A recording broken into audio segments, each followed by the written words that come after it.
मीठी वाणी बोलिए। कलकत्ते की सड़क में एक धनी व्यक्ति अपनी कार से उतरा।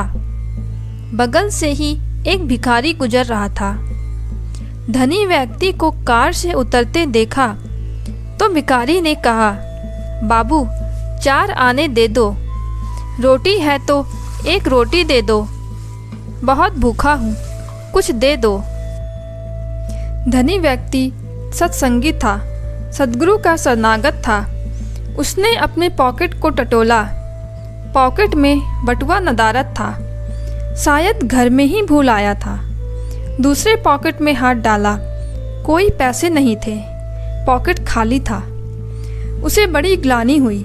उसने भिखारी के दोनों हाथों को, जो कि मांगने की मुद्रा में जुड़े हुए था, थाम लिया और कहा, भैया माफ़ करना, मैं घर पर बटुआ भूल आया हूँ, मैं बहुत शर्मिंदित हूँ। तुम हाथ फैलाए और मैं दे नहीं सका, मुझे क्षमा कर देना।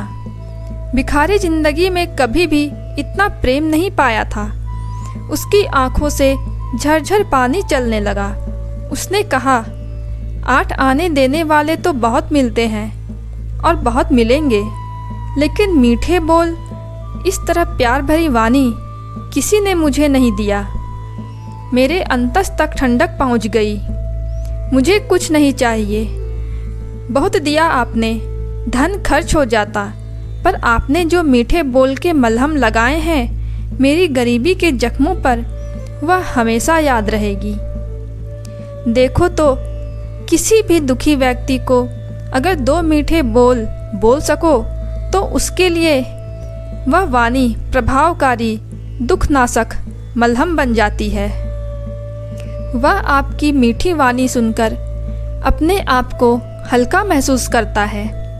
कोई गरीब है, कोई दुखी है, या कोई रोगी है, कोई परेशान है, आप अगर प्यार से उसे 2 मीठे बोल बोल सको तो वह पुण्य लाखों रुपया के दान से अधिक है। तुम्हारे घर में अतिथि आते हों और तुम उसे एक सब्जी, एक रोटी ही क्यों न खिलाओ, पर प्रेम से बोलकर खिलाओ, अपनापन देकर खिलाओ, तो वह एक रोटी और एक सब्जी भी उसे तृप्त कर देगा और वह आपका प्रशंसक बने बिना नहीं रहेगा।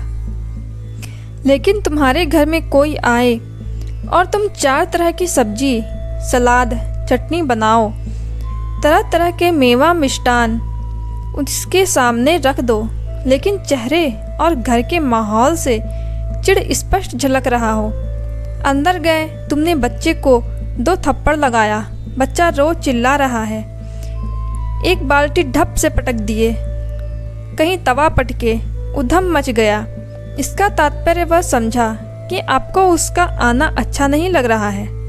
रंग बिरंगे व्यंजन महत्वपूर्ण नहीं है, मीठा व्यवहार महत्वपूर्ण है। एक अन्य साखी में सद्गुरु कबीर साहब कहते हैं, मधुर वचन है औखदी, कटुक वचन है तीर। क्यों क्रोध करते हो? क्रोध में आते हो तो कड़वा कड़वा क्यों बोलते हो? क्यों अशांति का माहौल घर में बना देते हो? अपने मन को भी अशांत करते हो, दूसरों को भी अशांत करते हो। मधुर वचन औषधि है और कटु वचन तीर है, तलवार है, तोप है। इसको परमाणु बम भी कह सकते हैं। यह व्यक्ति की शांति की परखचियाँ उड़ा देता है। बोल रूपी औषधि या घातक शस्त्र शरीर में श्रवण के द्वार से उतर जाता है। सद्गुरु कबीर साहब कहते हैं, श्रवण द्वार होई संचरे साले सकल शरीर। श्रवण यानी कान के द्वार से वाणी का अमृत या जहर शरीर में उतर जाता है और संपूर्ण शरीर को प्रभावित कर देता है। एक वचन को सुनकर व्यक्ति जहाँ प्रमुदित होता है, वहीं कटु वचन सुनकर वह घायल हो जाता है। द्रौपदी की वाणी से दुर्योधन भी घायल हुआ था। युधिष्ठिर का इंद्रप्रस्थ में राज्याभिषेक किया गया। युधिष्ठिर ने अपने चचेरे भाइयों दुर्योधन, दुशासन इत्यादि को बुलाया। महल में ऐसी कारीगरी की गई कि जहाँ पानी था वहाँ सूखा सा लगता था, और जहाँ धरती सूखी थी वहाँ पानी जैसा लगता था। जहाँ दुर्योधन पहुँचा वहाँ पानी था, लेकिन उसे लगा कि सूखा है, अतः वह सामान्य रूप से आगे बढ़ा और पानी में गिर पड़ा। जहाँ सूखा था वहाँ दिखता था कि पानी है, अतः वह अपने कपड़ों को समेटकर आगे बढ़ा। द्रौपदी छत पर से यह सब देख रही थी। वह देखकर हंसी और कही, अंधा का पुत्र तो अंधा ही होता है। दुर्योधन यह सुनकर तिलमिला गया। महाभारत का युद्ध और द्रौपदी के चीरहरण में यही तिलमिलाहट प्रकट हुई।